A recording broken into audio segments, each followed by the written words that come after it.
সবাই চলে গেছে, দুনিয়ার সব শব্দ বন্ধ হয়ে গেছে। তবুও সেই কবরে ভেসে আসছে এক অনন্য সুর।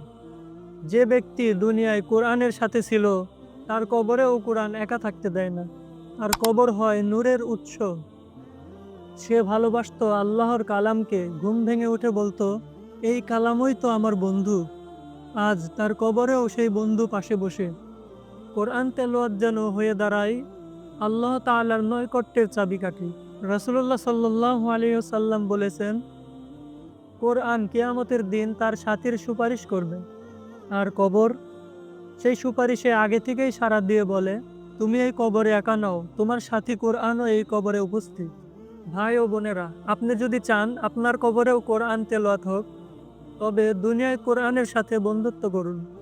কারণ এই আয়াতগুলোই একদিন কবরের আধারে আলো হয়ে উঠবে। রাসূলুল্লাহ সাল্লাল্লাহু আলাইহি ওয়াসাল্লাম বলেন, সূরা মুলক কবরের আযাব থেকে রক্ষা করে। কোরআনের সুর আজ আপনার বাজছে, কাল তা বাজবে আপনার কবরে। ভিডিওটি শেয়ার করুন, হয়তো কেউ কোরআনের পথে ফিরে আসবে আজ থেকে।